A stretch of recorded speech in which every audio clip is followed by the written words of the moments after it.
Welcome back to He's a Giant, a pod about all things college football and all things Giants football. I'm your host, Sal, with my co-host, Monty. What's going on, man? What's going on, man? Week 0 is almost here. This weekend, we get college football back. Exciting times. Yeah, finally. Get some real football. Today felt like football weather, too. I don't know how it is up your way, but here it was like I woke up, I went biking in the morning. It was like 50 degrees. I was like, oh, man, suddenly Dude, cold. dude, that was me yesterday. We went to shopping. I was in a t-shirt and shorts. I was like, "Ooh, this is football weather right Feels here. like It's a fall, little right? fit." It's similar. Yeah, It'll be 90 by Friday, but that's fine. We'll yeah. pretend it's football weather. All right. So we have a special episode for you guys today. Today we are going over the recently released annual Feldman Freak List. And for those who do not know, Bruce Feldman from The Athletic puts out his Freak List every year. It's a list of some of the top. He goes a little over 100 players every year who are the top freak athletes of the college football upcoming season. He ranks them. He doesn't necessarily limit it to just draftable players. He has guys who are freshmen and sophomores, but it's an intriguing list, and he focuses on freakish athletic ability and traits. And it generally creates a nice list of players that you can start paying attention to as the season goes on and see if any of these guys start standing out on the field with their athletic ability. So we're going to be going over that in a way that kind of tackles the way we look at the draft position by position, picking one or two guys per position who are draft eligible. We're limiting our list to draft eligible guys and guys who we think might be intriguing for the Giants to look at, where they may go in the draft class, and a bunch of stuff to talk about. But before we go into that, a little bit of Giants news, Monty. So um, today the Giants had a joint practice with the Jets. I don't know Sure if you had a did. chance to tune in and see what the updates were from that, but that did How could not you look not see fun. him? Yeah, I believe the term is belt to ass. Yeah. The Jets, it was, by all accounts, it was kind of a rough outing for the Giants on both sides of the ball relative to the Jets. I think the Giants' offense was efficient, but it was all like when you read the reports, it was very much check down, check down, check down game. A A lot lot of of passes to the drops running on the backs. big plays and stuff Yeah, like so that. yep, some drops on the from neighbors, but struggling to get the ball down the field, struggling to produce any explosive plays, a lot of efficient stuff, short stuff. Um, Nothing to write home about. Terrible. Nothing to write home about. Awful. Like wonderful. Just kind of whatever. The Jets, on the other hand, were able to tear up the Giants' defense left and right. Aaron Rodgers and Garrett Wilson, and to be honest, other receivers too. They put on a clinic on the Giants' Yeah, secondary today, they man. That was, always I do. think, the take-home point. Mm-hmm. Yeah. Yeah. Did you watch any of the clips? Oh yeah, I watched some of the clips. I mean, they toasted us. Yeah, I don't know. I had a few takeaways from it. I mean, obviously, never good to see. Like, I know it's just practice and all that type of stuff, but you want to see your team to do well, especially in these joint practices. That's ideally where they had a decent showing versus Detroit, but this was not a good way to turn around. Sounded like for the most part, like they came out flat. That's what it sounded like from all the reporters. There was not they didn't come out with an edge, and it's unfortunate because they're not going to get another time till the game. You didn't get a back-to-back joint practice where they have a chance to redeem themselves. That was it. That was the one practice. You know, I think we knew that the secondary had question marks. You have a rookie safety. You have Jason Pinnock, who is, not written necessarily a safety one. He's a quality, like average safety two in this league, as at least what he's shown so far. Deonte Banks is yet to show if he could really be a true cornerback one, and ton of question marks at the slot and cornerback two position. So, obviously Aaron Rodgers is one of the greatest quarterbacks to ever do it. They have a very, very solid receiving core, specifically Garrett Wilson over there. And, the one thing I will say to their credit, I mean, it doesn't change anything. The Giants straight up played bad. There's no getting around that. But I will say you're not going to see this pass rush effect and help this defensive back in a joint practice where the quarterback has absolutely zero fear of getting hit. Yeah. Um, and yeah, that's a fair assessment. I think that will sort of underestimate the impact our pass rush will have. But, you know, again, to play devil's advocate, the speed at which Rodgers, and granted, Rodgers is Rodgers, he's special.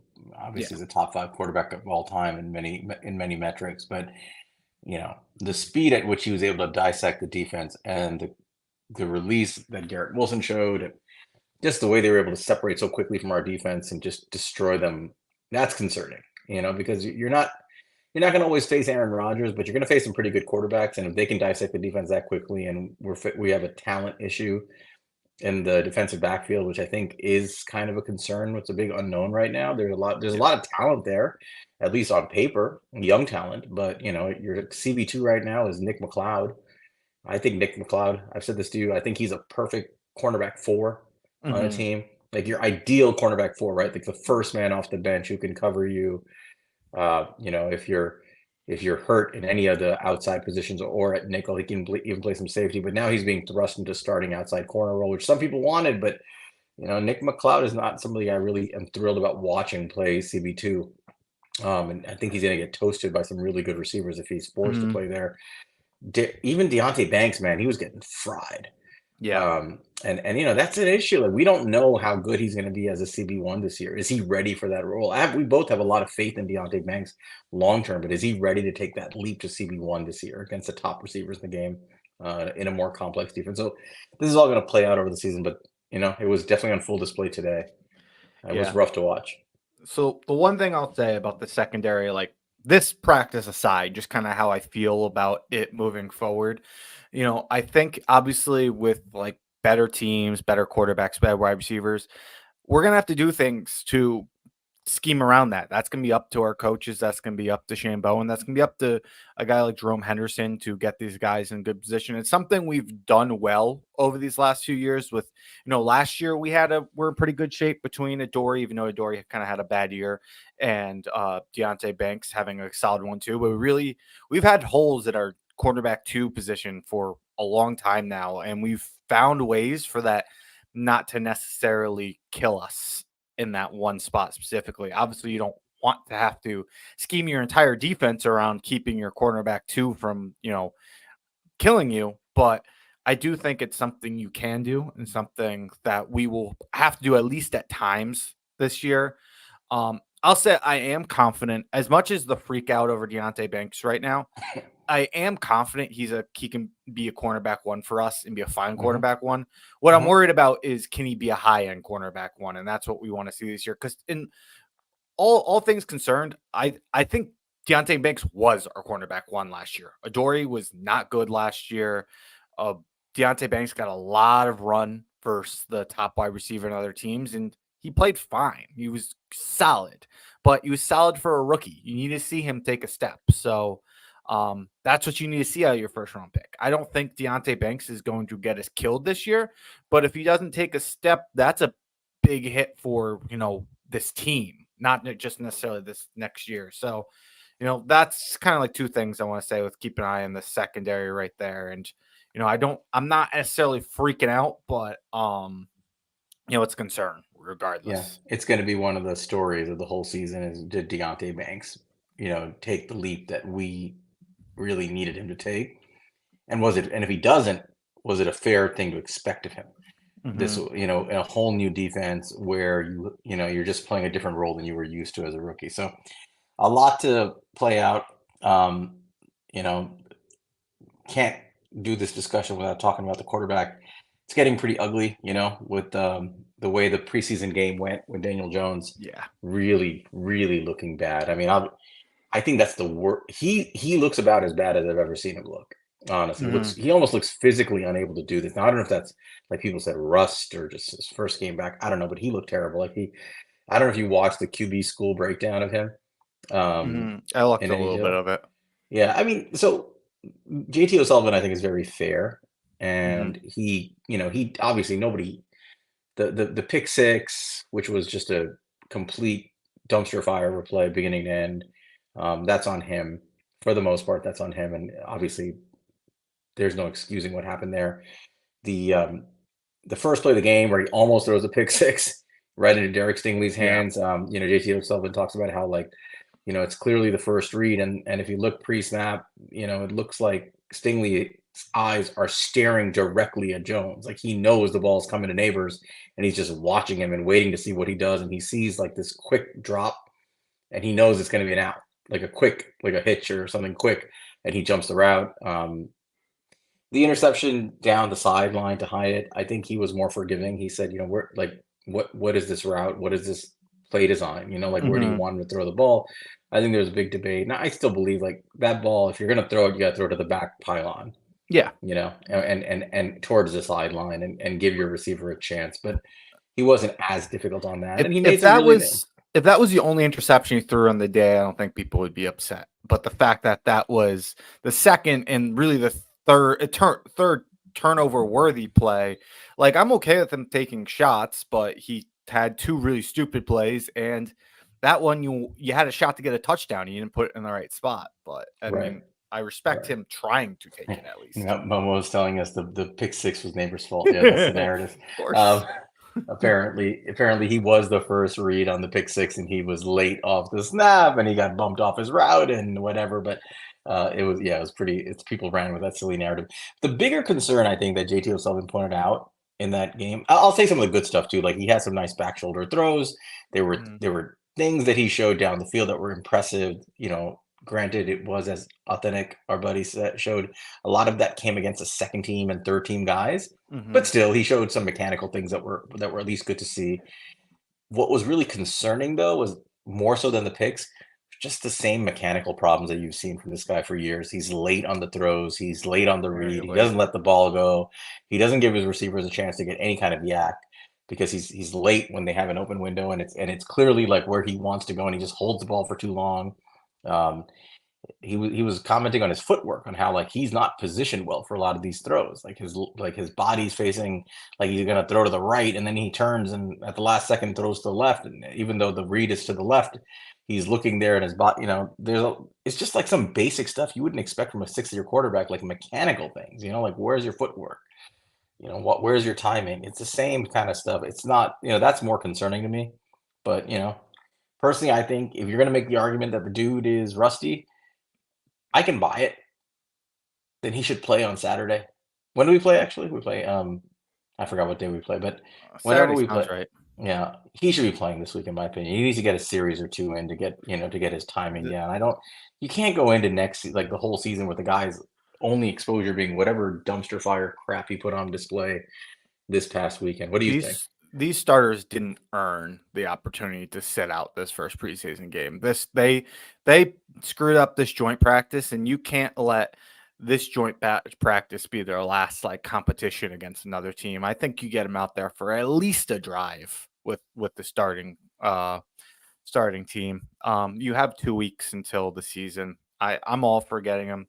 Yeah, man. Uh, it's concerning with Daniel Jones. I thought, NYG Daily had a tweet that I thought was, very fair. Was like, why did the Giants just assume Daniel Jones was going to come back from an ACL and a second neck injury completely like fine and just like anoint him the starter? Don't bring in any real competition. Like maybe it was smart to, wait to see what he looks like before you say he's a starter. It was along the lines where he said, I added a little bit on there, but essentially he said like maybe you should have waited to before you decided he was a starter no matter what, to at least see what he looks like coming back from an injury. Um Well, I'm not going to say I told you so to the rest of Giants Twitter, but and a lot of the content creators here, but I told you so. yeah. I mean, it was whatever. Yeah. I'll Yeah. the one thing I just want to say on that with that idea is like, look, like I don't want to beat a dead horse, but like, these rookie QBs look great. That aside, whatever. We'll see what actually happened. You didn't like them. You liked three of them. You didn't like the other three. You knew that. You knew that going into the draft. You knew it was going to be an extreme long shot for you to get a chance at Daniels or May. You tried, but you knew it was a long shot. You signed Drew Lock. Drew Lock was the quarterback you decided to hitch your non-Daniel Jones wagon to. If you're not going to get Daniel Jones or Drake May, you're gonna have if you're not have Drake May, you're gonna have Drew Lock there with Daniel Jones. To me, you always should have brought in a competition. It should not have just been handed to Daniel Jones off an injury. You should have brought in legitimate competition if you thought there was a good chance you weren't going to walk away with a quarterback in this draft. If you think Drew Lock is that, then fine. Give him a chance to start then. With all this struggle you see, if you really liked Drew Lock more than Jacoby Brissett, more than Gardner Minshew, more than, Tyrod Taylor, who you've seen in the system, and I know he only Tyrod. I know he's cited to leave. I guarantee you told Tyrod Taylor he had a chance to start and he got a chance to compete for it, he would have stayed for the chance to compete. But you weren't going to give it. You would have I don't know probably got about Russ. I don't know You about probably that. could have got Russ if you gave him a real shot to compete.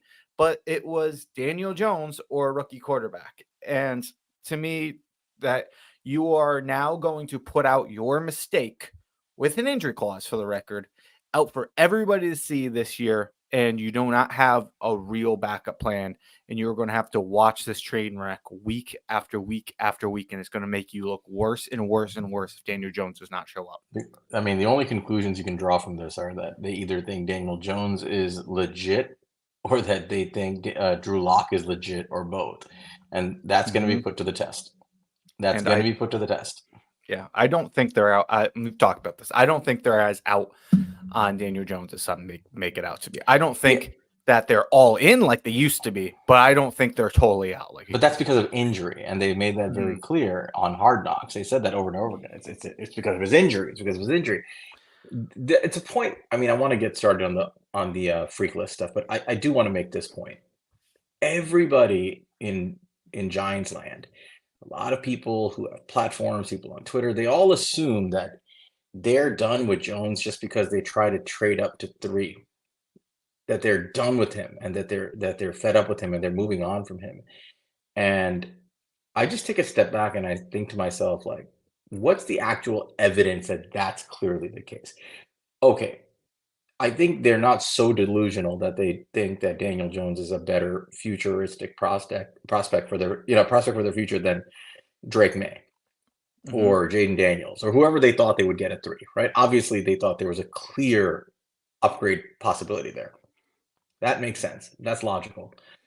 But they also had the opportunity, like you said, to take one of the other 3 quarterbacks at 6, and they declined. And we heard around draft time that they viewed their bar for taking a quarterback as being somebody who they thought was better than Drew Lock, much less Daniel Jones. I think this is the same regime that gave this guy a $160 million contract a year ago. Why are we so certain when everything we hear from Joe Schoen is the O-line was terrible, the weapons were bad, he got hurt, it's not his fault, and he's the guy who paid him? Why are you so sure that he's suddenly out on him that easily? I think Joe Schoen's a believer, personally. I don't think he's oh, I'm ready to move on from this guy. I think he's ready to move on if the stars align for him and he finds like a unicorn prospect. But I'm not so sure that's the case. And if I'm not going into this season personally as a fan, setting myself up waiting for that. Like the idea that, oh, he was never going to play because it would be ridiculous to play him with the injury clause. Only a crazy person would do that. Well, here they are putting him out there, right? They're not bothered by that injury clause. That was a fan idea. That was a fan concern, a good concern, but they're not bothered by it. And I think the fan idea that they're done with him is also largely fictional for the time being. I think if he has a halfway decent season or something resembling it, there's a better than average chance that he's back next year as a quarterback. I think this is their guy. Yeah, I think they'll be done, but I think it's more likely just based off of the level he has to get to stick around is not likely he's going to hit that level. But I do I'm think not sure about that. I do think they're going into the season with him with the idea that he can prove to keep his spot. I think this is very, 2022 again. And my G Matty.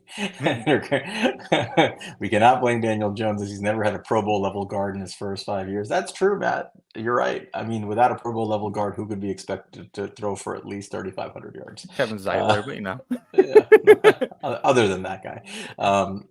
Didn't we trade Zeitler before we drafted Jones? No, we traded for Zeitler. Oh, that's right. He had him for 2 years. That's right. He did. He had him his first year because we traded OBJ away. And he had him in 20 also, if I'm not mistaken. Yeah. Right? Okay. Then we got rid of him for cap. Sorry, Matty, that didn't work either. All right, I forgot all we about it. should jump into this All thing right, let's now. get into this. So the Feldman Freak List, for those who don't know, I said this at the beginning of the show. Annual list compiled by Bruce Feldman from the Athletic goes over about 100 or so of the freakiest athletes in college football, guys you should pay attention to. Not all the guys on the list are draft eligible, but for the purpose of our show for Giant fans, we have compiled this is the Monty list with my alternatives because he did most of the work. I did a lot of last second stuff, but the Monty freak list, we're going position by position, and he picked out one person for each position. I picked out some alternatives for some positions. We're going to go over them, and we stuck to guys who are going to be draft eligible. So we'll talk about guys who will be available potentially in the upcoming draft, guys who could fit what the Giants are going to do, and that we find intriguing. So you want to kick this thing off? Yeah, man. And The most important position. there's no better way to kick this off for a future quarterback. Saturdays are for country roads, West Virginia. Garrett Green, quarterback of the West Virginia Mountaineers. Who could have known that would be where you would go first? He made the Feldman Freak List, folks. He's a freak. 5'11, 204 pounds. Yes, he is small.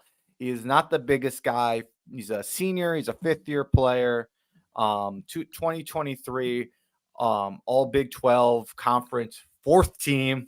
2023 Duke's Mayo Bowl MVP, Garrett Green. But no, there is a reason Garrett Green has made this list. Garrett Green is a very, very athletic quarterback. He was, he's a former star baseball catcher in high school. He was made 86 on Feldman Freaks List. And this is where it kind of gets freaky right here. 148, 10-yard split. That is 100th percentile for quarterbacks. That is the best 10-yard split that is on. I use Mock Draftable for this. On all of Mock Draftable's database, that is the best 10-yard split ever recorded for a quarterback. And not only that, it is 97th percentile overall. So any position, cornerback, running back, wide receiver, whatever you want to do, he would be the 97th percentile of any position. 2.58 20-yard split. Again, 100th percentile for quarterback. That's 77th for overall. 402 20-yard shuttle. That's 97th percentile for quarterbacks and 95th percentile overall. A 6.683 3-cone. 97th percentile for quarterbacks, 95th percentile overall. This guy is a freak. He is quick. You can see that with these short splits and with, these shuttles and the 3-cones. He has like elite quick movement skills. Now, can Garrett Green succeed at the next level as a quarterback? Maybe. We'll have to see this year. He does have some very, very intriguing numbers. Go to his PFF numbers here, for example. He had a 90.8 PFF score, 83.6 passing, 84.3 rushing. He led the country in big time throw rate with 10.4%, with only a 2.5 turnover worthy play percentage, and was third in the country with a 13.7 ADOT. He was second in the country with a 5.5 pressure to sack rate, and he forced 28 missed tackles to the rusher. These are all stats that Sal and I love to see. With that said, this guy had 53.1 completion percentage. He was big play or nothing or running it. He has a lot of work to go to really be a consistent player. But damn, those not some impressive numbers, Sal? Yes. West Virginia kicking it off in style. The guy's a freak, obviously, for a quarterback. Those are insane athletic testing numbers. He's a dual threat, honestly. Our buddy Rad is just saying no. I'm assuming he means no, please God, no. F you, Rad. Right. So here's the thing about, and thank you, Jay. Jay Ferry's he said hit the like button. We appreciate you guys who are here. Please hit the like button, subscribe. Oh, and retweet the tweet for the show if you don't mind. Yeah, we'd appreciate that. Get the word out. So yeah, I mean, the guy's an amazing athlete, and some of the metrics are really nice, right? Like they're kind of eye popping, at least percentage wise. The 10 plus 10% big time throw rate, the really low turnover worthy play rate and the 5% pressure to sack rate. Like those are numbers I like to see. The problem is he just doesn't throw the ball that much, Hmm. you know, and when he does, he's not super accurate. I don't think this is a guy that pans out at the NFL at his size with his production Yeah. as a quarterback. But you brought up an interesting point. A guy that athletic does make it to the NFL somehow. He's a guy that the teams take at day three, or maybe they get him as a UDFA, but they have a completely different role for him. So, you had mentioned I can see this guy being the next Julian Edelman. I Yep. can totally see that comp. Yeah, man. I could definitely see when you see those movement numbers like 6.683 cone. That is so rare. That is like Christian McCaffrey level like 3 cone speed. These such absolute freaks. Like this is if he hits these numbers, he's going to stack against the top wide receivers testing wise. So, we'll see what happens this year. I would feel a lot better about Garrett Green if he was 6'5" and try to develop that completion percentage, or he was 5'11" and he was thrown at a 70% clip. But those aren't the cases. And he's not going to grow 6 inches. So he better, start becoming a much better consistent passer if he wants to have a chance at quarterback. There's some other stuff that's really intriguing there, but that's not everything. But yeah, I think the most likely scenario is that he probably doesn't take that next step.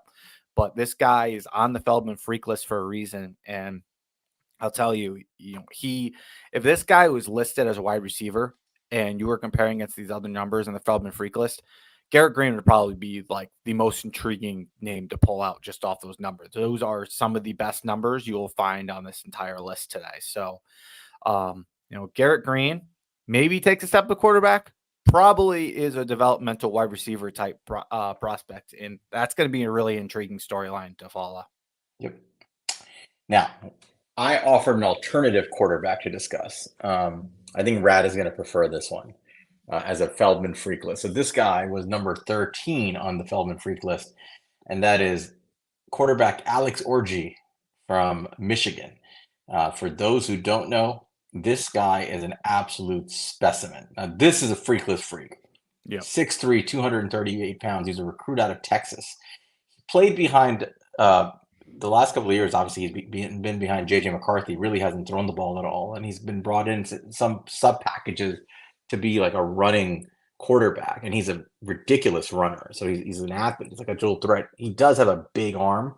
He was a 3-star recruit out of Texas when he came out, and he chose Michigan, I think, just to get developed and have a shot to get a chance to play after McCarthy was gone.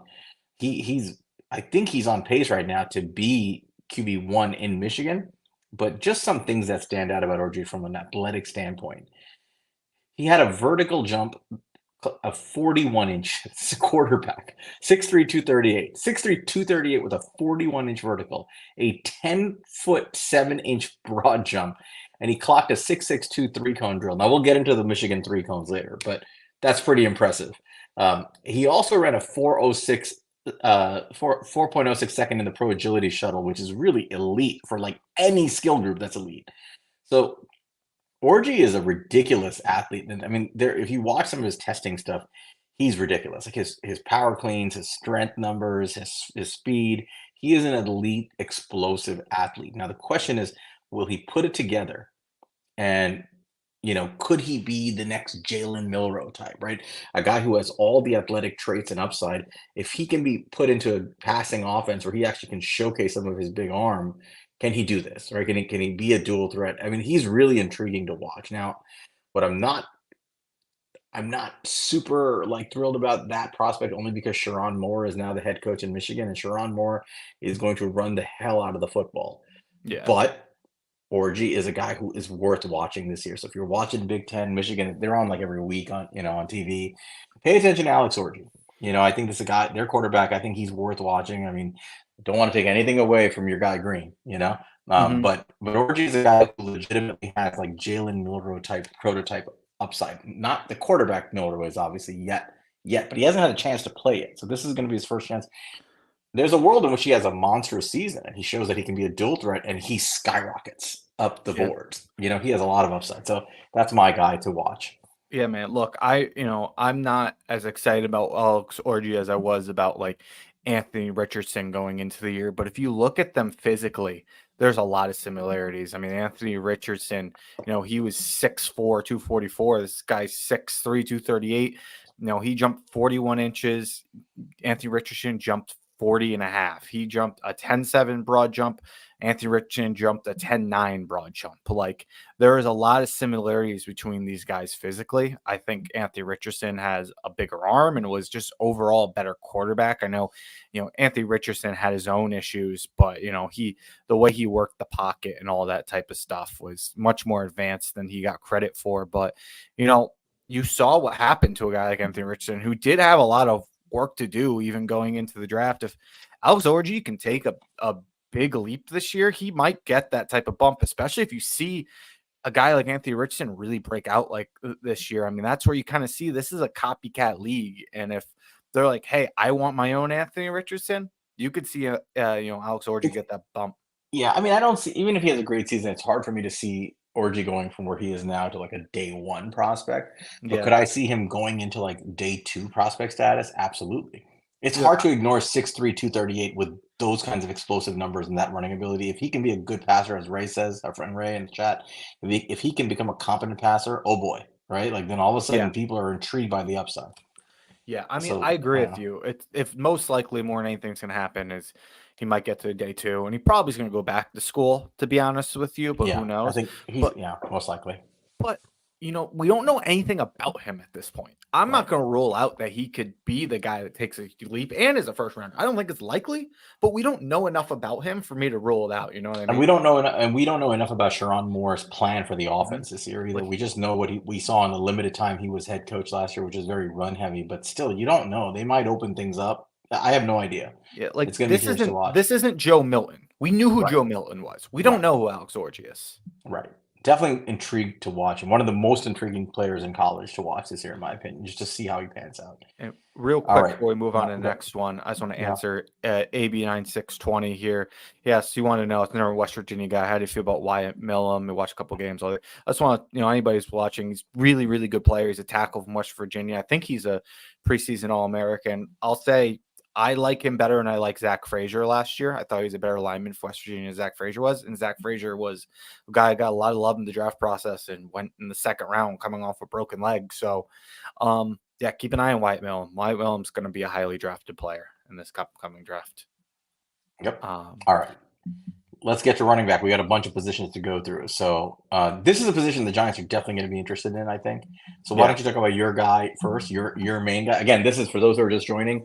This is the Feldman Freak List, and this is Monty's list because he did yeah, like 90% of the work. I just offer some alternatives, and we talk about these guys. So who's your running back to look at on the Freak List? sure. And I know we have a lot of fans of ours who are Penn State fans, so they're going to be happy quite a lot during this list because Penn State puts a lot of freaks out there. But West Virginia is going to beat that ass anyway, week one. But regardless, Nicholas Singleton, running back from Penn State, 6 foot, 228 pounds. He was a 5-star recruit. He was a number one running back in the country. He's a true junior. He's a guy who had a much better rookie year or freshman year than he had a sophomore year. He rushed for 1,061 rushing yards and 12 rushing touchdowns and 6.8 yards per carry his freshman year. Last year, 752 rushing yards, 8 rushing touchdowns, and only 4.4 yards per carry. He did get a little bit better in the receiving game, which is nice. Hopefully this is the year he puts it all together. But this guy is a total freak. And, that's obviously why he's on the list. He's Feldman's Freak List. He's number 29 on the list. He hit 23.6 miles per hour on the GPS this offseason. So, that's obviously not on the field, but still some freaky numbers. 4.35 40-yard dash, which is 95th percentile for running backs. 4.18 20-yard shuttle, 71st percentile for running backs. 10-1 broad jump, 71st percentile for running backs.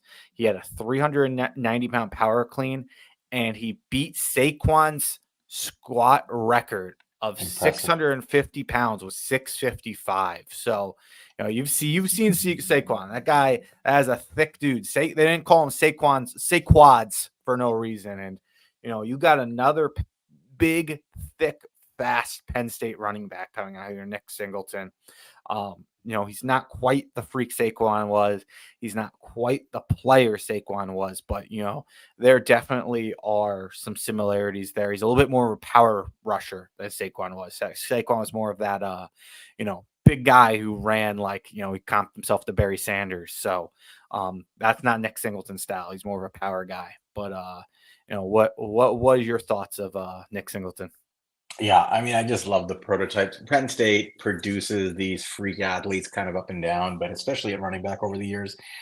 Dating myself, going back, over the years, you had guys like Singleton, now Saquon in the past. I mean, guys like Kajana Carter and Blair Thomas going back. I mean, they produce these freak athlete running backs.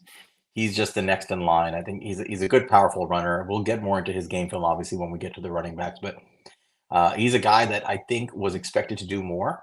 I think he was hurt a lot last year by the lack of a reliable passing offense that they thought they would have under Drew Aller.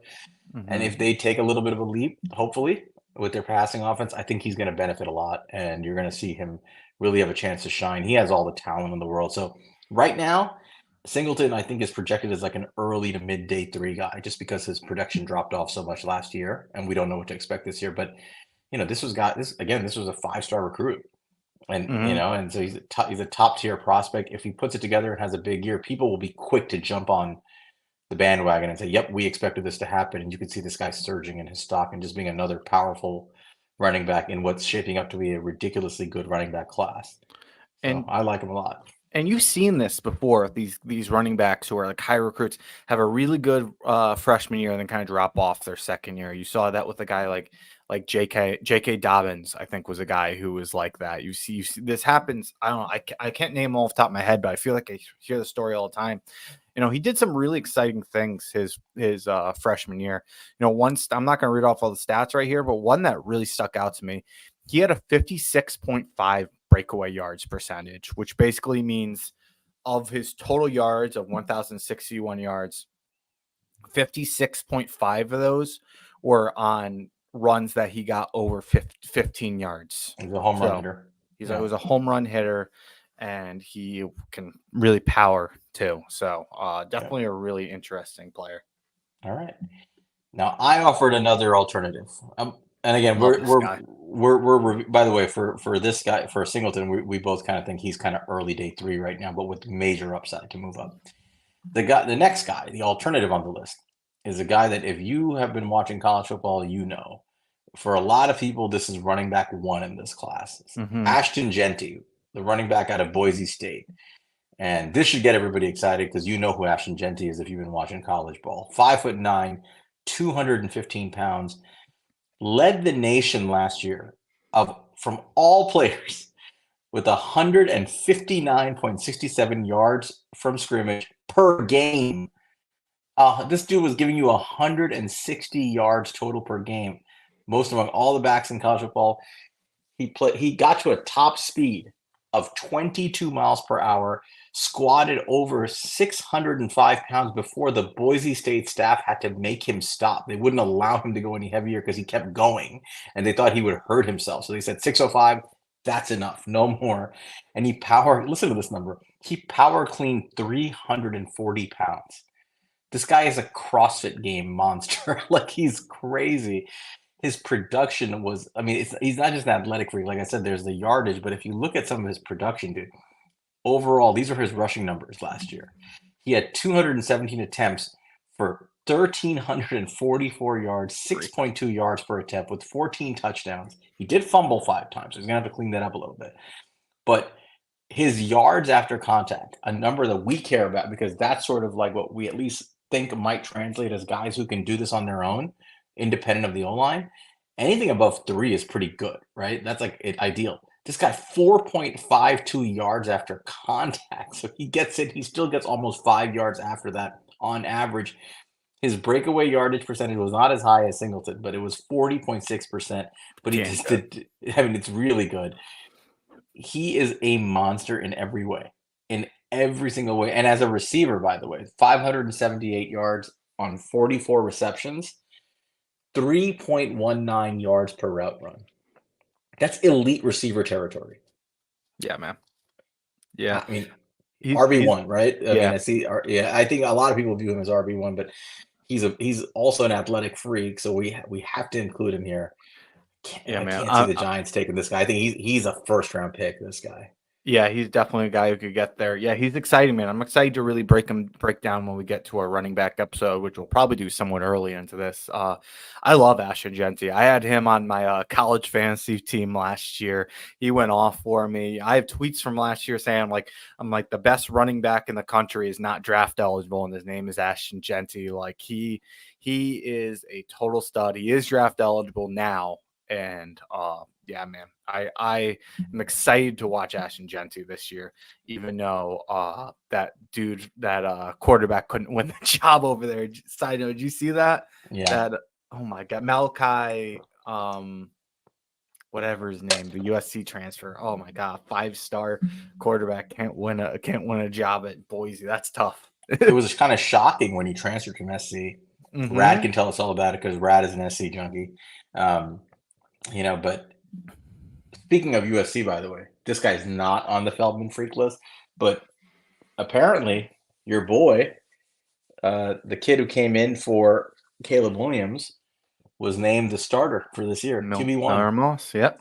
Miller Moss. So USC news for our USC contingency in the chat. So, Yeah. but yeah, but I It should mean, be fun to watch. but Genty, man, Genty. I mean, he's RB1, I think, for most people going into the season. And this guy, I don't know where he's going to go. He's a running back. You never know. But this is a strong running back. So he's the best of the best. I mean, he's Yep. got an overall grade right now that I think if you pound for pound, he's probably a top 10 player in this class. Yeah. Yeah, No. he's in like B. John Robinson territory in terms of like ranking in the class. I agree. Like you see a lot of these rankings right now, and you see guys like Carson Beck and Shador Sanders in the top 10 of big boards. It's like if you don't have Ashton Genty there, I don't know what you're doing because he's a much better at his position than those guys are at theirs. Right, right. Not about positional value, just straight pound for Yeah. pound. Are you good at football? Right. Mm-hmm. All right. Let's move on to the next group. Hopefully, we're not drafting high in this group again, but we might be. You never know. And it's wide receiver. So why don't you tell us who your wide receiver freak is? Yeah, man. So this is, another one of these guys who haven't produced to the level that you want to see, but it's a guy you want to keep your eye on. And, he goes to a great school, so you could see a breakout. His name's Chris Hilton. He's a wide receiver for LSU. He's 6 foot, 192 pounds. He is a redshirt junior, so he's going into his 4th year. They had Garrett Nussmeier's their quarterback. He's a guy I'm a big fan of. Maybe he'll finally break out this year after Malik Neighbors and Brian Thomas leaving, but he's definitely one of the most athletic people in all of college football. He was 38th on Feldman's Freak List. He had 23.7 miles per hour in the GPS, which is an LSU record. He has a 1.37 10-yard split, which is 100th percentile for wide receivers, meaning he is number one on mock draftables database with that number. And he supposedly runs a 4.29 40-yard dash. On top of this, in high school, he was a track freak. He was one of the nation's best high jumpers. He won state titles every single year. I think he won his freshman, sophomore, junior, and senior year. He was winning titles as a high jumper, on top of doing many other competitions. This guy is just a freak athlete, in every sense of the word. He only has, last year he had 225 receiving yards or 2 receiving touchdowns and 17.3 yards per reception. But you've seen LSU develop these wide receivers in the past. He has he's going to have a good surrounding cast. I'm going to keep an eye on Chris Hilton, and if he can break out, he has that that size and speed you're looking for. He's not Jalen Hyatt. He's 192 pounds. He's got some size to him. Yeah. No, Hilton is intriguing because he was clearly hidden behind Malik Neighbors and Brian Thomas Jr. And now he's essentially wide receiver 1, from what it sounds like down in. I mean, at least I believe he is in Baton Rouge. He's going to be their big play threat. I think that's what they expect this guy to be, is that big explosive, big down the field threat. That speed, 4.29 at his size, is ridiculous. Like that's scary fast. Xavier Worthy broke the combine record last year. I forgot what he ran, like a 4.22 or something crazy. Yeah, I think something nuts. 4.22 or 4.21 or something. Anything in the 4.3s is bizarre, is like freako nuts. And like when you're in the under 4.3, you're in just like all world, all time kind of level of speed. And his split shows it too. So if he can, I mean, a 23 mile per hour top speed is nuts, almost 24 miles per hour. This guy's all speed. And I mean, I really didn't get to see him play much, but he played in the ReliaQuest Bowl. He had the, 3 catches for 56 yards and a touchdown. You got a glimpse of it. So he may actually take off. So I'm definitely intrigued. Another one to watch is like an explosive athlete. You may see him jumping off the screen on Saturdays as Dude, like the guy who's running down the field catching big time touchdowns for LSU. to put that 10-yard split into perspective, he, like I said, he this is on the Feldman Freaks list. He had a 1.37 10-yard split. 1.37. Xavier Worthy, who set the 40-yard dash record, ran a 1.49 10-yard split. Yeah, this That's is insane. this is ludicrous speed. Yeah. This is insane speed. I mean, he's a track athlete, so he's extremely explosive. And you said where he excelled actually in track, were like in the high jump and in the Mm-hmm. 400 meters. So it's not like he was even a sprinter Yeah. at like 100. Like this guy has long speed. So Mm-hmm. and yet he's still explosive in the 10-yard split. So really intriguing guy to watch. I don't know much about his game. I haven't really watched him, but if he develops anything like the release packages that these typical LSU receivers develop under their coaching, and he can become like a guy who can win off the snap, watch out. Yep. All right. All right. So who mentioned the other guy you wanted to Yeah, throw on this list? the alternate, I just have to put him here because he's a freak for completely different reasons. And he's another he's a first round player. You guys know who he is. Uh, Wide receiver Tatoria McMillan from Arizona, 6'4", 210 pounds, running mate with Noah Fafita. That tandem is going to be fun to watch. They've been fun to watch in college. They actually played together in high school too. Um, there's nothing super explosive about McMillan or anything like that. It's what makes him a freak is the fact that the dude is 6'4", 210. He's incredibly rangy. He has absolute like California Concord like wingspan. I mean, it's Yeah. ridiculous. He doesn't drop anything. And he just has glue on his hands, and anything going his way he catches. And he looks like he's jumping like 12 feet high, and he even says like his 40 to his vertical is not that high. It's only like 30. Hmm. He's like it's like 33 or 34 inches, but he's so freaking big already, and with a ridiculous wingspan that he's almost unguardable. He's sort of everything people thought Johnny Wilson would be, but he's actually like a really good wide receiver. He's almost certainly going to be a first round receiver, and he may be wide receiver one when all is said and done. We don't know yet. Yeah. But just somebody to watch. You're definitely going to see a lot of Noah Fafita throwing to Toria McMillan on Saturdays. So pay attention to him. He's going to be a phenom to watch, and he's definitely somebody like as he's going to be an early Heisman candidate, is my guess. He's one of those guys who will probably be in the running for the Heisman with when all is said and done. So just someone you have to mention here. Yeah. Yeah. Total freak. And, one thing you had here too, he said he hit 21.8 miles per hour on the GPS. So that's flying. It's not quite the level of these other guys, but that's still flying. Yep. All right. All right. You want to go to the next position? Yep. So next position, we're going to tight end, and we're going to my Vanderbilt Commodores, who I am leading to a national championship in NCAA. You lost a coach today. I lost the coach. Debris resigned. That was tough, but we moved. Eli Stowers, tight end, 6'4", 240 pounds from Vanderbilt. He actually was a 4-star quarterback recruit.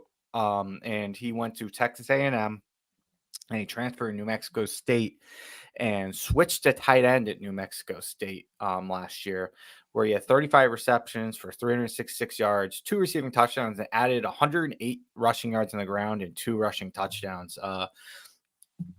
The PFF numbers look good. He had a 75.2 PFF number, 81.2 receiving, 75.1 rushing. Keep in mind, this was his first year playing tight end, was last year. Now he's transferred over to Vanderbilt, and he is going to play tight end for him. And he's a total freak show. He jumps 41.5 inches in the vertical jump, which is 98th percentile for tight ends. He's a 10.8 broad jump, which is 96th percentile for tight ends. I mean, these are kind of like the numbers we were talking with Alex Orji. And he switched over to tight end. Eli Stower is one of those freak guys in that mold. He couldn't quite do it, so he moved over, and now we're gonna see what he can do. You usually don't see this move in high school, or in college. You see these guys win just because they're such physical freaks, and they get to the NFL and they have to make the switch there. It's very exciting to see a guy with that type of athleticism and that size make the switch now, where we can kind of really let him develop and see what he can become. And he could be a very, very special player. You've seen this quarterback to tight end translate before. You saw it with a guy like Travis Kelsey made that transition. He was a high jump state champion in Texas in high school. So Eli Stowers, freak, fastest tight end in college football 2025 for all you college football 2025 fans. But yeah, man, I'm excited to see what he can do this year. I think he might be able to make a big step for them. Yeah, no, it's really intriguing for such a highly recruited quarterback prospect to make the switch like this at this point. But his size is ridiculous at a position. He fits the mold of a guy who can be a tight end who doesn't quite cut it at quarterback. His explosive numbers they remind me of my guy, Ben Sinnott, right? Like those numbers, those are crazy. Like a 41.5-inch vertical. That was something like what Ben Sinnott had. 10.8 broad jump. Like these are ridiculous explosive numbers. So if he can actually show that on game film, it's going to be a riser, an absolute riser in the tight end class. Teams love these athletic tight ends. You saw the Giants take, their own athletic tight end, Theo Johnson, and they rave about him. Everybody raves about him. But if you actually look at the game tape, there wasn't much to watch that was great from Theo Johnson at Penn State. I mean, whether that was him or the offense or the quarterback, who knows? But probably a little bit of both. But a little bit of all the elements, but his athletic testing was through the roof, and people fall in love with that. So you can see these guys going early in the draft. Yeah, man, and that's the one position where really they value athleticism above all the rest is tight ends. So that's something to really pay attention with these freak lists is these tight ends, because that's something you'll purely get drafted off your athleticism in the NFL. Yeah, right. I didn't choose a backup tight end here. I think he's the one guy that stood out quite a bit. Yeah, I think there was So only other one guy anyway. So right, it wasn't terribly Mhm. intriguing like this guy. So we're gonna move on. So we have two. We picked only two offensive linemen, one tackle and one guard. So I think you guys are gonna love the first one here. So why don't you tell us about the offensive tackle freak from your list? Yeah. So, Sal and I were talking about this list a little before the show. I was cluing him in on some of the guys I picked, and he asked me, who is like your number one guy? Who are you like most impressed by? And I was like, the guy I was messaging you about earlier today, Charles Grant, offensive tackle from William and Mary. He's 6'4.5", 301 pounds. He was 2023 FCS All American, and he's back to best first team All CAA. This guy, 42nd on Feldman's Freak List. He's hit 21 miles per hour on the GPS as an offensive lineman. He hit a 1.44 laser 10-yard split. And to put that in perspective, that's 100th percentile for offensive linemen, is the highest of all offensive line. 99th percentile for any athlete. That is the same 10-yard split as Darius Hayward Bay. This guy's 300 pounds. So 6'4", 301-pound offensive tackle, and he's running like Darius Hayward Bay. It's insane. A 32-inch vert jump, which 88th percentile for offensive linemen. 35-inch arms, 87th for offensive linemen. This guy is a stud. Hey, and as D-Kit pointed out, Grant is a wrestler. And I know a lot of us love our wrestlers and offensive linemen. He was a standout wrestler in high school. He was 240 pounds when he got to William and Mary because he stayed small for wrestling.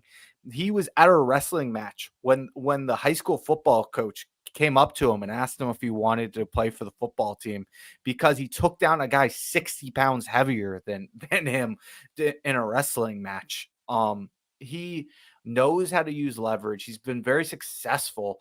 Last year in 2023, his PFF numbers weren't crazy, but to be fair, William and Mary does not get the same they have some probably freshmen at William and Mary tracking this stuff. So respect William and Mary. yeah, but Prominent university from the Commonwealth of Virginia. shout out William and Mary. Alma mater for the third president of the United States of America, Thomas Jefferson. I'll give this 8 hurries, 1 sack, 80.2 pass block, 74 run block. He is a very successful player over there at William and Mary. And if anybody who listened to our combine episode and we were talking about some things that correlate, that we went through that one list of things that correlate, and you saw a little bit with this 40-yard dash 10 years, but I went through all the guys who were under a 2.8 or sorry, excuse me, 4.8 in the 40-yard dash, and you saw or under a 4.9 in the 4.8s, most of them. And you saw an incredible hit rate, incredible. It was 90% of them are Pro Bowlers to all pros. And, that's something I'm always looking out for. And I think this is a guy who will beat it. I love wrestlers. I love these athletes. He's still new at the position. He's very successful. Charles Grant, he's already getting day 2 hype. I would be perfectly fine taking this guy day 2. He might end up finding his way in day 1, but I would be perfectly fine taking this guy day 2. Even taking your time with them. We'll talk about this more, but you can even take your time with them. You got another year, Jermaine Illuminor. You can put him on the bench, let him learn the speed of the NFL game. You might end up with an all-pro offensive lineman. This is my favorite player on this list. So you have anything to add on to Charles Grant there, Sal? I know I ranted a little bit. No, I wanted you to go and cook. This is your guy. I love the athletic profile of this guy, obviously. I mean, when you're talking about a guy who runs numbers that are elite wide receivers in terms of athletic testing, and he's a freaking 300-pound offensive tackle, and we know from what you said already, we presented on the pre-draft show that 40 speed shockingly predicts success at the offensive tackle position in the NFL. Not just success, but high level success, because so few guys have that kind of elite athletic explosiveness and speed. It's a guy you got to pay attention to. It's the reason that kid from British Columbia was so sought after right before the draft, because he tested like that, right? I'm forgetting his name right now. DK probably remembers. And the kid from Yale, the kid from BYU, and they didn't even. I didn't think any of those guys broke 4.9. They were just big and fast. Right, exactly. So, I think in terms of his testing is insane, his speed is insane, and the fact that he's a wrestler and an all-state wrestler, that's if you have to build an offensive lineman in a lab, you build that guy, right? This elite athlete with incredible functional strength who's a wrestler. So he's at William and Mary because he's smart. It's a tough school to get into. And, and so he's a good student, and I just, you want to see what he does. But listen, I'm with you. This is the kind of kid that if he's there on day 2, we're going to need an offensive tackle somewhere down the line. Obviously, it looks like the Evan Neal experiment is not working out. Illuminor looks really solid, but it never hurts to take a guy like this on day 2 and develop him, because he's just a great player, and you can have him sit behind your Andrew Thomas and Illuminor and learn. And you never know. I would love to take a swing on a guy like this. So great prospect, great pick on your side. Yeah, man, I'm excited about this guy. But you went ahead and added an interior offensive lineman, because obviously I only added a tackle. So right. I think it's worth adding. Yeah, because we need help everywhere, right? Yeah, we do. So the guy I'm picking, as you can tell, Monty's finding the gems, and I'm picking the obvious ones, to be honest, because you got to go over the obvious ones too. So the guy I picked, interior offensive lineman, is a guy that many of you probably already know who follow the draft. It's Jaden Roberts from Alabama. Jaden Roberts is a right guard at Alabama, 6'5", 322 pounds, number 4 on the freak list. So Roberts is impressive. Another athletic specimen. So this guy, 6'5", 322. Out of that 322 pounds, 272 pounds of lean muscle mass. Oh my God. Just stop and absorb that number for a second. This man weighs 322 pounds at 6'5". 272 pounds of lean muscle mass on his frame. That's an 18% body fat for an offensive lineman. I mean, I think so. Feldman describes him as like Paul Bunyan-like tales, of feats of strength growing up. He, he came from, he's been the starting right guard in Tuscaloosa. Listen to his power numbers. I can't He's believe this. he squatted 825 pounds. He benched 525 and power cleaned 405 pounds this summer. Those numbers don't sound real, They right? don't. I mean, this kid is an absolute monster. Now, I mean, just from a physical standpoint, reminds you a lot like what was his name last year? Like Amarius Mims, you know? Or Amarius Mims from Georgia had that kind of frame where he was just like all muscle. And so when you saw him all like he looked like a superhero, when he showed up at the combine. And by the way, Amarius Mims taken by the Bengals looks really good as a rookie, even though he was missing a lot of time in college due to injury. Um, these kinds of guys are rare as specimens. He's a guard. He's going to be draft eligible. I presume he's going to come out. He's probably going to have a day 2 grade. But another guy just from a physical and athletic and strength standpoint as a guard, I would love to see the Giants take more guys like this, at that position. I mean, we talk a lot about like the way we scout players and how the Giants look at them. And I feel like we're not taking, at least at the offensive line, like we really need players like this. Now, the only thing that gives me pause here, and I'll say it, I was gonna say he's an Alabama offensive lineman. I was gonna say you were just shit talking when we were watching Jalen Milrow last week. Alabama offensive Not him, lineman. but Alabama. Alabama offensive linemen, I think, perpetuate the greatest fraud on earth on the NFL college draft on a yearly basis. I can't remember the last really good one, so I'm always, hesitant. But I can't ignore this guy from a physical trait standpoint. So that's my guy for the interior offensive line, Jaden Roberts, number 4 overall on the freak list from Alabama at a right guard. You have any Ryan thoughts on Kelly. him? Ryan Kelly's probably the only guy I can think of that Yeah, really worked out. Yeah, then when I saw that squat number, I couldn't believe what I was reading. I mean, that seems like that's probably not far off from like a world record of like squat. Like that's yeah. I incredible. mean, it's getting up there. The We're world reading record like is the 600s and stuff like that. He's 825. the world record was just beaten by the Mountain from the Game of Thrones. I'm forgetting his real name. But he's the guy. If you watch Game of Thrones, he played the Mountain character. He's a beast. But yeah, I mean, he's over 1,000 pounds, I believe, on the squad. But yeah, I mean, you're getting into that world here. Nutty numbers here for this kid. Yeah. That concludes the offense. Yes, it You want to does. hop into the defense? Yeah, let's keep it rolling. So starting out here, we kind of back to back here because I told you this was the one other guy that was like these are kind of like last guy was my top, but this guy was kind of second for who excited me, and that's again Penn State, man. Penn State does it different. So interior defensive line, Zane Durant, 6'1", 290 pounds. So this guy's got a little bit of that Kalijah Cansey, Aaron Donald type build, a little bit of a smaller guy, but I'm gonna read you off while he's on this list because obviously it's not because of his size. He was 18th in Feldman's freak list. 21.1 miles per hour max velocity. Again, that guy's almost 300 pounds. 4.66 40-yard dash. That is the best 40-yard dash by an interior defensive lineman in the mock draftable database. 4.43 20-yard shuttle at 85th percentile for interior defensive line. 30.5 vertical jump, 65th percentile.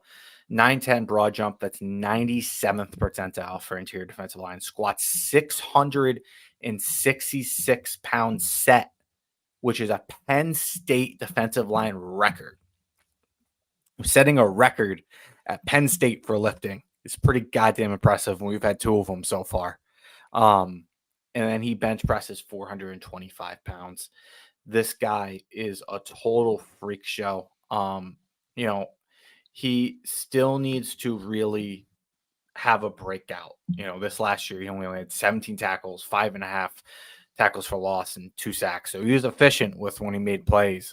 But nothing crazy. You look at PFF score 76.4, PFF 77.2 run defense, and a 66.3 pass rush with an 8.1 pass rush win rate. So again, nothing crazy. Certainly not a guy who's going to go high where he is right now. But when you look at these athletic numbers, you could see this guy breaking out in a big way this year.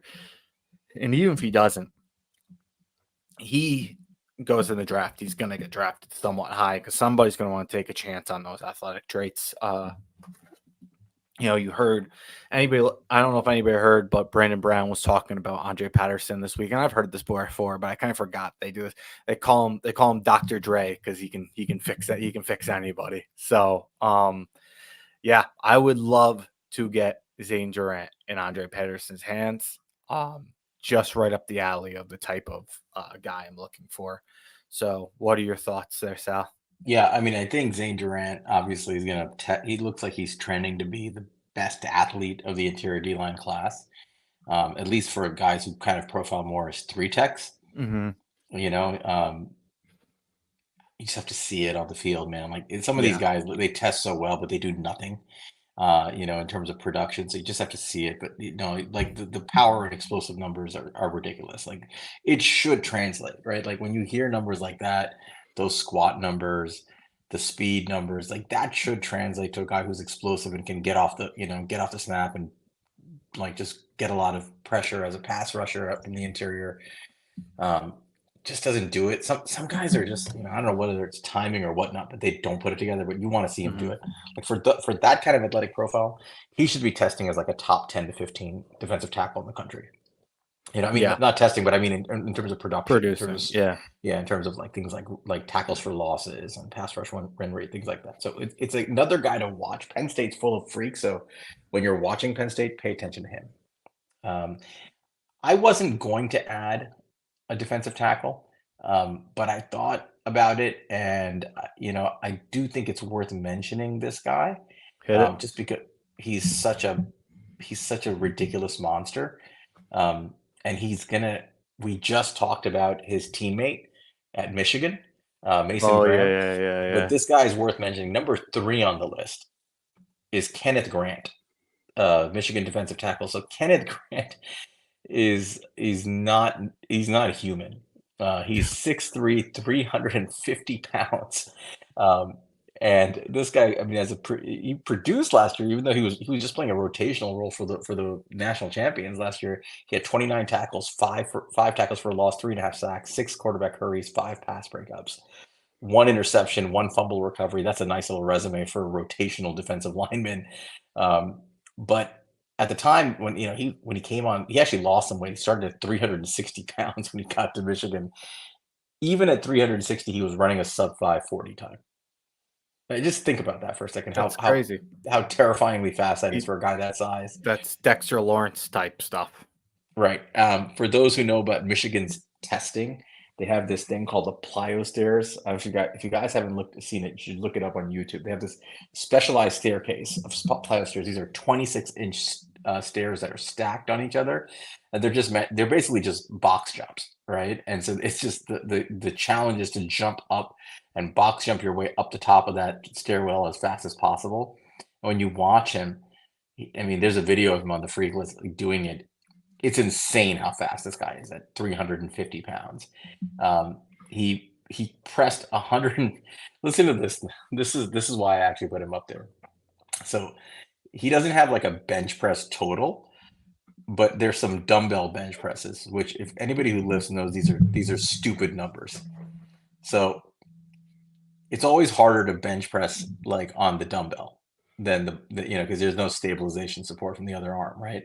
And so it's just like pure isolated power from the one side. His right hand with a 115-pound dumbbell, he pressed 34 consecutive times with his right hand and 27 consecutive times with his left hand. Okay, so he's strong as shit. He had a 29-inch vertical, but the Turkish get up, which I don't know if we talked about this last year with Chris Mm-hmm. Jenkins. he was able to do it 150 pounds. I think Chris Jenkins got up to like 170 pounds, but it's a nasty number. So just keep an eye on him. I think that duo might be the best interior defensive line duo in the country this year, Mason Graham and Kenneth Grant. But worth noting, Kenneth Grant just because of his sheer size, explosive strength combination. So I added him to the list there. Maybe And he, you'll get like a a 2.0 version of Dexter Lawrence and Christian Wilkins yeah, over at Michigan with these I two. mean, he's a nose. So I don't think he's What? somebody the Giants would theoretically be interested Yeah, in high in the draft because he's probably going on day 2 or maybe even sneaking into round 1, depending on how he does this year. But um, you know, but still worth noting a player yeah. like that. Good player is a good player. He's gonna get if he has a good season, he get those Dexter Lawrence comps. Yeah, it's nuts. All right. Next position group is Edge. edge. All Yeah. right. So I'm glad you stuck around. I hope you stuck around for this, D Kit. I see you're in the chat. You're gonna like this one. Why don't you tell us who your edge one is? Yeah. So again, Penn State. Penn State, Penn State, Penn State. This is the last Penn State, but save the best for last year, truly. Abdul Carter, defensive end, 6'3", 259 pounds, Penn State. He's a true junior. Uh Man, so he just switched from off-ball linebacker this year. So we haven't seen him play true edge yet. But when he was playing off-ball linebacker, he's putting up really good numbers. Think back to like when Micah Parsons was there, and he was playing off-ball linebacker, but he was still getting pass rush production. Similar with Abdul Carter, 56 tackles, 10 and a half tackles for loss, and 6.5 sacks and 2 forced fumbles in his freshman year. Then last year, sophomore year, 48 tackles, 5.5 tackles for loss, 4.5 sacks, and a forced fumble. This last year, he had a 90.3 pass rush grade from PFF. He had a 24.8 pass rush win rate. Like, this guy was already producing at a Say that crazy again. level. 24.8% pass rush win rate. Is that better than what Laiatu Latu had last year? It's around there. I don't remember exactly what Latu had, but he was in the 20s Oof. as well. I think maybe even 22. Yeah. Yeah. Granted, it's from off ball. Didn't have as many, it might be, it's a little bit skewed, but still crazy. So he was 12th on Feldman's Freak List, 22.4 miles per hour max velocity on GPS, 4.48 40-yard dash. Insane. Breaking a 4.5, becoming common at this point, which is crazy, mostly from Penn State edge rushers. It's 97th percentile for edge. 4.35 20-yard shuttle, 66th percentile for edge. 33.5 vertical jump, 54th percentile for edge. 10-foot 7-inch broad jump, 92nd percentile for edge. So right back up there. 350-pound power clean, 375-pound bench press, and a 600-pound squat. Also a former basketball player in high school. Just a total stud. Very much, Penn State. They had, I believe, Chop Robinson ran a 4.48 last year. So, what kind of athlete he was. Abdul Carter might be even a better one. I mean, the Micah Parsons comps are inevitable for Mm-hmm. this guy, right? And that's kind of unfair because Micah Yeah. Parsons was such a freak of a freak, but he has that kind of insane athleticism. A better comp, I was thinking about it, might be another guy from Penn State from the same class, Adafe Owe, or Jason Owe, as they called him back Mm-hmm. then, right? I mean, he was very similar athletically. He was, a guy who could play edge, off-ball linebacker. They do a lot of that stuff, hybrid stuff over at Penn State. Um, but just such a monster and such a natural pass rusher. So you wonder if like when he was coming out of school, I was looking it up, and he came out of school as an edge, I think, and they viewed him as an edge coming out. I think he was a linebacker. Was I could be he? wrong. I think so. I thought I read that, but I read up on The- those reports. I'll double check. You go on. Yeah, I mean, he was an outside linebacker, so I Yeah. guess I mean, depending on how they used him, but Mm-hmm. he kind of had like that versatility, and Penn State tends to do this where they use these guys as off-ball No, linebackers, he's and then edge. Never mind. yeah, they do have them cross train as off-ball linebackers and edge, and then if the guys who like make it, they often move to edge. So he's explosive, he's fast, he's disruptive, I know he's Dickhead's favorite player in the draft, outside of maybe Genty. So this guy is a beast. I think you can see him rising up the boards. Like right now, depending on which board you look at, he's anywhere from like a middle of the first round to like an early second round pick. Wouldn't shock me if this guy is the first edge taken off the board come draft day because he's so freakishly athletic and he could be just in for a monstrous season. Yeah, and you can tell, he must look up to Micah Parsons because he's wearing that number 11 at Penn State. It's a Um, special number. Yep, and apparently, according to Deekit, I'll put it up on the screen. So Chop Robinson said Carter was the best player in defense last year. So, that's high praise from a very good player in that defense. Abdul Carter, I'll throw a comp out just because this was my comp for Micah Parsons coming out. So I'll just throw it based off of that. I didn't think Micah Parsons was going to be the edge to that he is today. I don't think a lot of people did. I thought he had a lot of pass rush upside. But I thought he ultimately played a lot of off by a linebacker. So my comp was Jamie Collins. Jamie Collins was in a prime, was an athletic freak who played off ball linebacker, but was a guy who did a lot of pass rushing. So maybe this year changes that. Maybe I only look him as an edge after this year because that's what he's playing. But if he still does a little bit of off-ball hybrid, maybe that's a type of player you might be able to look at for him. Awesome. I do offer an alternative defensive end edge, a different prototype for my guy on this. For those who don't know, he's number 6 on the Feldman Freak List. He's actually higher than Abdul Carter from an athletic testing standpoint on the Freak List. It's Davin Van. Davin Van is a defensive end. He's more of like an even front defensive end from NC State. Fifth year player. This guy is a former state champion. At wrestling. He was a track star. He was 40 on the list last year. He dropped a whole tenth of a second on his 40-yard time from a year ago. So this guy is, I mean, he is from a size standpoint, he is 6'2", 276 pounds, and he's running supposedly a 4.69 40 at 276 Crazy. pounds. He's like Okay. 3 tech size. Right. 6'2", 276, running a 4.69 40. He benched 440 pounds, which is up from 405 from a year ago.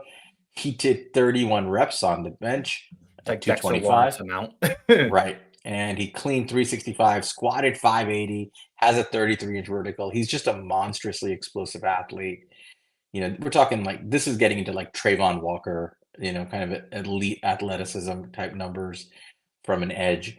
Big guy too, for his size, freakish numbers. Now, from a production standpoint, that certainly didn't match. I mean, he was decent, but nothing special at NC State. But again, I mean, this is one of those guys who's a prototype. I mean, do you think that a team will look at a guy if he tests like this at the combine, as a fifth-year player comes in and he blows up the combine and tests like that?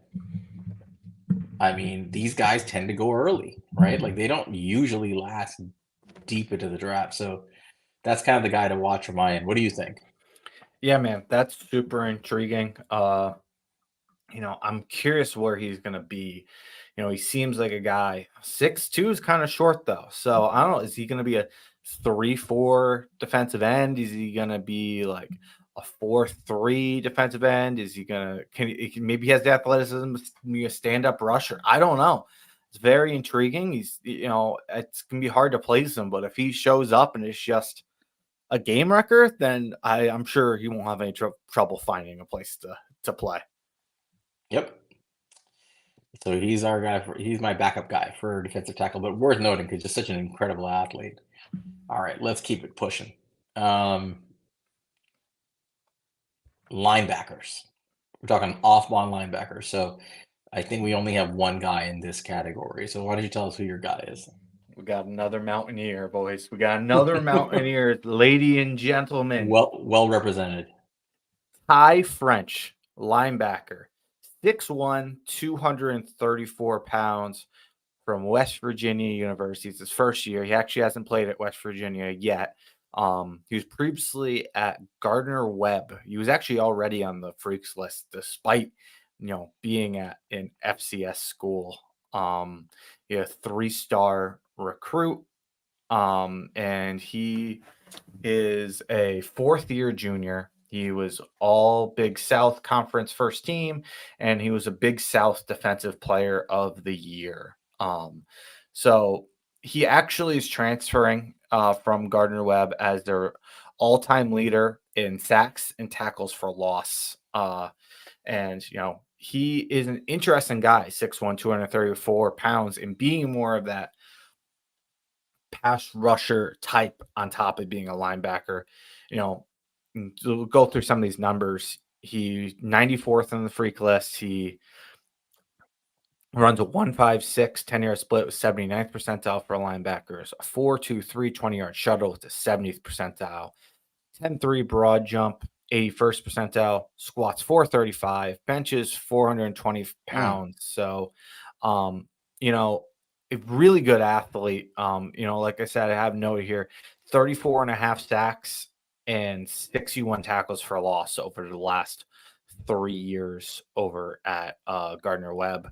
Last year, PFF numbers 74.2 PFF grade, 77.1 run defense, 65.6 tackle, 68.7 pass rush, 65.6 coverage, 16.7 missed tackle percentage. Wasn't great, but 35 pressures. I'm excited to see him play for my Mountaineers this year. What I'm kind of thinking of when I hear all this stuff, it reminds me a little bit of maybe can he be Hassan Reddick coming out of Temple, where he's a little bit of that off-ball linebacker / edge rusher. Obviously, Hassan Reddick ended up finding his home as a true edge rusher in the NFL, but when he was coming out, that's kind of where they saw him. They saw him as that kind of combo player, and can he do that for West Virginia this year? That's what I'm wondering. I'm excited to see him, but do you have any thoughts on him? no, I mean, I like the athletic profile of a guy his size. I'm curious to see how he does in FBS football this year. But when you look at these explosive numbers again, I mean, as a linebacker, that's very impressive. The strength is impressive. The fact that he can be used as a versatile piece, it reminds me of who was the kid that came out of, was it Wisconsin a year ago? I think he's on the Steelers now, who went from edge to off-ball Saquon linebacker. or No, no? Leo no, no. This Chanel. is last year's draft class. I'm forgetting. He's on the Steelers, and he's a backup edge. Um, yeah, Herbig. There we go, Herbig. You There know, you go. The um, boys. That's right. The boys got you. yeah, yeah. Thanks, D kid. I mean, he kind of reminds me of him. As a guy who like you could see transitioning to between a hybrid between off-ball linebacker and edge, but really because of his athletic profile, kind of fits both. Intriguing guy.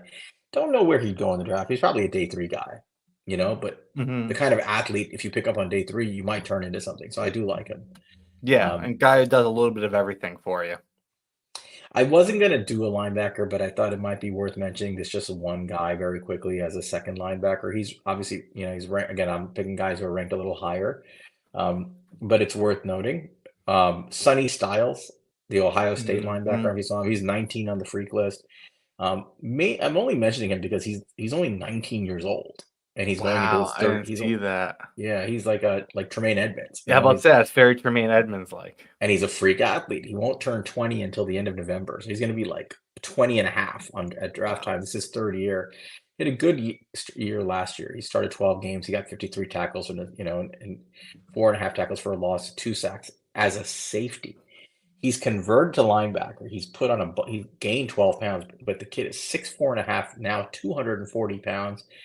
He has a 10-foot, 11-inch broad jump. He has almost an Jeez. 11-foot broad jump, 39-inch vertical, and a Wow. 600-pound squat. And this guy is playing linebacker.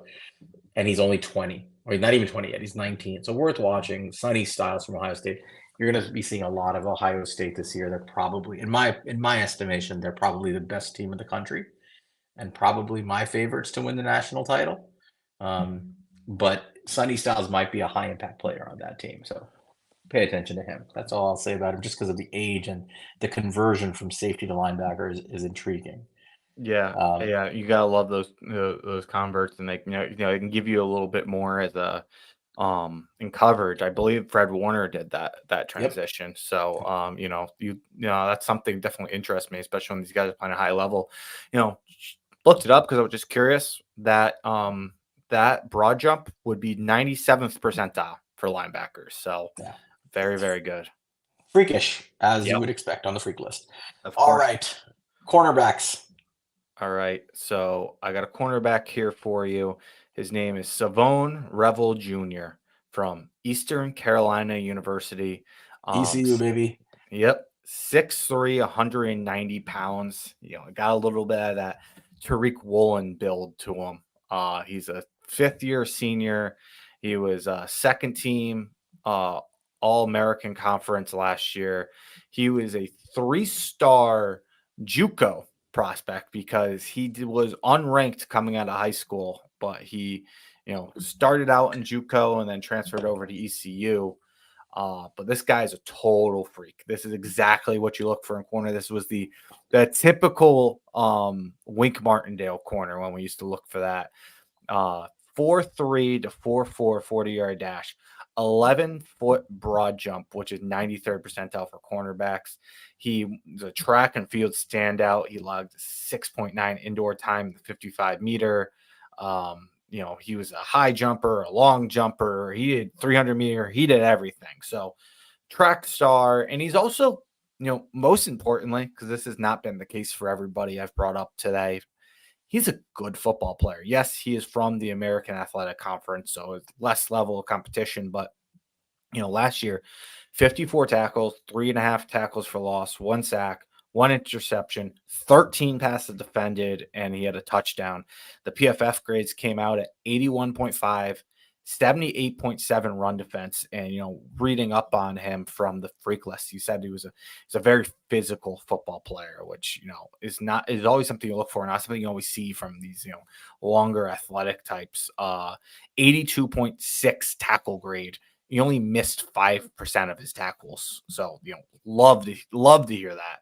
52.1 pass rush grade. You don't really expect too much there, but 84.7 coverage grade. So, Savone Revel Jr., that big or tall, long, fast, and produces. So, and he turned down a lot of the power 4 or 5, well, I guess whatever we're calling it now, or heavily recruiting him, and he turned it down to stay, which I think these kids are kind of crazy, but shout out to him for doing it. What do you got? Anything else? He might be this year's, like you said, Tariq Woolen, or even, maybe not quite the production, but Quinyon Mitchell, was a guy Mhm. that, you picked up on athletic testing when we did our cornerback review. And I think you were probably the first person I heard talking about Quinyon Mitchell, of all, and we pay attention to all these, these college football like sources. Because he was at Toledo and nobody's paying attention, but he was producing and he was this freak of Mhm. an athlete. And then, of course, he ended up being what, cornerback 2 in this class. Um, I think he Yeah. was behind Terry and Arnold, if I'm not mistaken. Maybe he was before him. I can't remember. I can't remember if Uh, he went over Terry. but now we have to deal with him in Philadelphia, but that's another story. No, but this guy has the kind of testing, and you look at the profile. I mean, just big, tall, long length, crazy stride. Stride length matters. In terms of getting speed, 4.3, 4.4 speed, change of direction, smooth, physical. You start reading these things. You got to watch him play, but with this kind of athletic profile, this is the kind of guy who you can see surging on draft day. Like And these kinds of corners they go early, very early. and So if you, yeah. sorry, I didn't mean to interrupt. But you know what? You know how you find these guys. You know how I found Quinyon Mitchell? Freak list. I was also, we weren't doing the show at the time, but I was way before a lot of people on Woolen. You know how? Mhm. Freak list. So Right. that's why you read these things. This is an incredibly good list to, I recommend all you guys go read it. It's worth the athletic subscription on its own. But because there's 100 of these guys. We're only covering like 10 of them. So definitely worth the read for all you guys. Yep. So he's one to watch. I guess it's pronounced Savone, right? Hmm. Savone Revel Jr. He might, I'm not putting this on him, but he may be the Quinyon Mitchell of this class in terms of his ability to surge on draft at draft time. All right. I did add a player As per my strategy so far, I just added a more traditional name to the freak list. You can't mention cornerbacks in this class and not mention this guy, who, in my estimation, is cornerback one. To some people, this is draft player one overall in the class, Yep. and that's Will Johnson from Michigan. 6'2", 202 pounds. He's 28 on the freak list. Um, Will Johnson's testing numbers are bananas. I mean, again, a 6.57 3-cone drill. That would be the third best of all cornerbacks of the combine over the last 2 years. Now, we should stop there for a second. Michigan's 3-cone times. Every year we look at these, and they're like world record numbers for these Every players, time. and they're good, but they're not quite that at the combine. So there's something about their 3-cone measurements in the summer that is not quite adding up. That said, you can see it on display. This kid is an amazing, amazing cornerback. He has everything you look for. My comp for him has been, watching him the last couple of years, has been Patrick Surtain. Like, he is a Mhm. Surtain clone, right? The size, the speed, the physicality, the coverage, technical ability. Like, he's just all around, like, not a lot of weaknesses, if any, in this guy's game. A couple of athletic testing numbers. He had a 2.27-second plyo stair. That's that stairway I was telling you about, where they jump up the 26-inch stairs in Michigan. That's the fastest in Michigan, and Michigan is full of freak athletes. And he ran a 4:05 20-yard shuttle, which would have been, again, the third fastest in the combine for the last two combines. So, look for Will. I mean, you guys are all, if you don't know already, you're all going to know who Will Johnson is very soon. He's expected to be a top 5 pick in this class, and potentially, there are people who have him number one in a class where it's not clear that a quarterback is going at the top. Will Johnson may just be the flat out pound for pound best player in this class. So watch out for him. He's Yeah. certainly looking like a top 5 pick right now. The one thing I'll say, just kind of give him, I don't want to be a Debbie Downer of Will Johnson because I think he's every bit that he's made out to be. But you do see every year that a lot of times these cornerbacks that are ranked at the top of the draft tend not to be by the time we get That's to the draft. true. You see Kool-Aid McKinstry, he was that guy. You saw a guy like Greedy Williams, he was a guy like that. Like, I'm those just Yeah. two pop my. I don't think that would be Will. Keely Ringo, Mhm. those guys, Ricks. Stingley Yeah. did still went high, but, he took a little bit of a He fall, took a but year off. yeah. Um, so I think I think Will Johnson's closer to like a Derek Stingley, where if he falls, it's still gonna be like close to top 10. He's that good.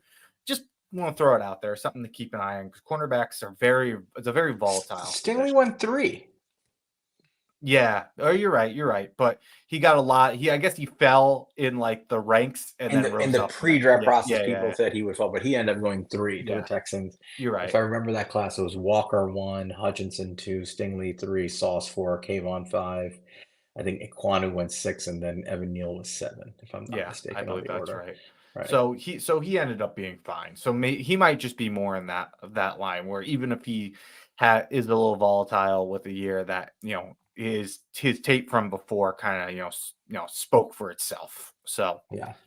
So Rad is asking a good question. Where's Travis Hunter?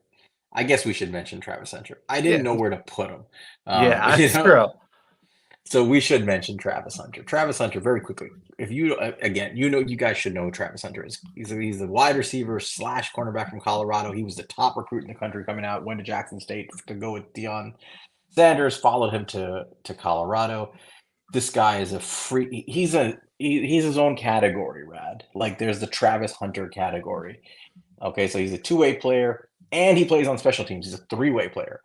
He's 6'1", 185 pound. He's a junior. Had 57 receptions for 721 yards last year and 5 touchdowns. And he also had 3 interceptions, 5 pass breakups, and 30 tackles on defense. He also, by the way, he's a 4.0 student, by the way, at Colorado, and as a psychology major. Um, Elite player. He's so ridiculously like athletic. He can kind of play anything. His stamina is probably his greatest gift, right? The fact that he can play both ways, all 3 ways really, and play at that high level is insane. Quick numbers on him: he ran a max speed of 21.2 miles per hour. Um, running down a touchdown against TCU in their opening game. Um, He has 6.9 yards per snap. I'm sorry, yards per second is his closing speed, which is like some sort of crazy acceleration number. Yeah, Um, it was he had 6.9 yards per second on a play he made for TCU on a diving red zone interception, according to Real Analytics, who does kind of like these real-time tracking, but that was the second fastest time they had on record of nearly 8,400 defensive backs. right. So, pretty So I crazy. mean, Hunter is a top 5 pick. I mean, I just don't know whether he's a wide receiver or a cornerback. So he's his own. We probably should have had just a Hunter freak category, like because I don't know what he can play whatever the hell he wants, basically. Yeah, and it was tough because they didn't have a lot of like straight up, as you just read off. They didn't have a ton of like testing numbers. They had a couple stuff they got from Real Analytics, but we didn't really get the testing on. But we know he's a freak. You know that Travis Hunter's a freak. Yep. All right. So that's our corners. Um, Now we're gonna have have a little Last but fun. not least, yeah. Last but not least, we saved the best for last here. So this is all you, baby. You All can go right, through this one. all right. So we have Wyatt Eckler, brother of Austin Eckler, younger brother. He's a safety, 5'11", 212 pounds. He was a 3-star running back, obviously changed to safety. His fifth-year senior, second team All-American Athletic Conference. Made 80th on Feldman's Freak List. 42.5 vertical jump, was 98th percentile, and beat his brother Austin by 2 inches. 10.7-inch broad jump, 85th percentile for safeties. Now, real quick, before we dive into stats, I just want everybody to kind of just picture what you think Austin Eckler's brother would look like. Just take a second, You have a think what picture of Austin Austin Eckler to Eckler. show them? Yeah, yeah. Picture Austin Eckler. I can. No, I don't have one, but you know what Austin Eckler looks like. Just picture it in your head. Think what you think Austin Eckler looks like. Okay, this is his brother. Exactly what you thought, right? So anybody who's listening, I encourage you to look up Wyatt Eckler, Wyett. Wyatt Eckler. That is the whitest man I've ever seen in my entire life. Oh my God. But he does look just like him. He's just I white. don't. He's a ginger. It's a ginger with blue eyes. That's fine. It just looks exactly like And, Wyatt Eckler. I and mean, before he lost like his Austin hair. Eckler. All right, so there they are together Yeah, before he went bald. The baldness runs in the family. clearly. Um, Clearly their brothers. mom, yeah, their mom was like an all-world athlete too at Colorado Springs. So I think it runs in the family in terms of Mhm. this athletic ability. Why don't you tell us about Wyatt Eckler though? Yeah, so Wyatt Eckler, very good football player, though, on top of just being a very good athlete, as I laid out there. Um, you know, 2022, 67 tackles, 1 tackle for loss, interception, 7 passes defended, a forced fumble. 2023, 77 tackles, 5.5 tackles for loss, 2 sacks, 2 interceptions, 1 TD, 2 forced fumbles. Really good player. You still have another year to improve on this stuff, but 2023. 81.3 PFF grade, 84.8 run defense, 92.5 pass rush, and 73 coverage grade with only a 9.1% missed tackle percentage. So, very good player who's very efficient. Um, Wyatt Eckler, brother Austin Eckler, will most likely be an NFL player and will be one of our few white defensive backs. All right, we can't close this out because D-Kit's having a fit Oh, in the TK. chat. And we love D-Kit, and we're not going to let D-Kit go without what he wants. So we're going to give you what you want. We sometimes use guys who are not at the top of the list, D-Kit, but it's fine. We can go through your guy. D-Kit says we cannot close out the show without discussing Nick Imanwari. All right. And it's worth discussing because this is another guy you're going to see a lot of this year. Nick Imanwari is a defensive back from South Carolina. This guy is an absolute athletic freak. That's why he's on the list. In fact, he's rather high on the list. Nick Imanwari is 11th on the freak list. He was a 3-star prospect, but he has risen up. His size is what makes him such a ridiculous freak. 6'3", 227 pounds. The guy plays a combination of corner, nickel, safety. He's kind of like that Brian Branch prototype, I believe. Broad jumped 11 feet 4 inches. Vertical jumped 42 inches. 24 reps on the bench at 225. Squats 565. He just turned 20, and he runs at about 23 miles per hour at Oh my god. 227 pounds. He had 85 tackles as a freshman, as a true freshman, which led the team, including 14 against Georgia. So he's I think, but part of the reason we didn't go over him on Wari is, if I'm not mistaken, he's a true sophomore. Let's see. He says he was a 3-star prospect in 2022. Is he draft eligible? Did I So he miss must this? so he must be draft eligible. I thought that too initially, but You he know must what? be draft You're eligible. right. I'm wrong. I'm sorry. We missed this, D kid. You're right. He is going to be draft eligible this year. So there you go. That's crazy. Yeah, this is a guy to absolutely keep your eye on, and I'm assuming he will make our preview list. And safety is probably one that we should talk about in our kind of our first half of things, because we may need to draft another one depending on what happens with that position this year. There you go. Eman Wari is done. All right. So there you have it. We went through the freak list. We went through our guys position by position, draft eligible players, guys to look for. Please, if you haven't done it yet, if you're not subscribing to it, I would recommend getting The Athletic. If for no other reason, just get it to review the freak list. Like Monty said, it's worth the subscription by itself. It is an annual release by Bruce Feldman on The Athletic. It's got all these players. You see how ridiculous these athletes are. And if you're into the draft stuff and you're into knowing who to follow during the year, it's a great starter guide. And it's a great cross-reference guide. We look at it as we do our position by position reviews, and as we're going through our Yeah, players, we're looking like, was this guy on the list? Was this guy on the list? And we find them all the time. that's And how it's I not find so my long ago. guys all last year. I kept doing my guys from the freak list. Absolutely. But that's kind of it. That's our freak list episode. It's our final kind of episode pre start of the college football season. So week 0 is coming up, and we always have games to preview. Week 0, there's not much. I don't think we found much, right? I think, what was it, the Florida State Georgia Tech game? Yeah. Um, And then there was what was it, Nevada and I don't even know. The Florida State and Georgia Tech. SMU, I think. It was It was SMU, SMU. It was SMU Nevada. That's at least a competitive game. right. SMU, Nevada, Florida State, Georgia Tech. Week 0 is always just kind of like the warm up. It's the teaser week, but it is starting this Saturday. College football starts this Saturday. For those of you who are nuts and want to watch some of those games. As we did last year in our first year, we're gonna get going after week 0. So this time next week, 9:30 next week, we're gonna start our position reviews. And I think what are we doing? I think we're doing interior defensive line, right? Yeah, it seems like what we've decided on. Yeah, so we're going to do interior defensive line to start, and we'll go through our usual format. We'll try to make some tweaks to last year, try to make it better, but we're going to start our position by position review. For those who are interested, tune in next week.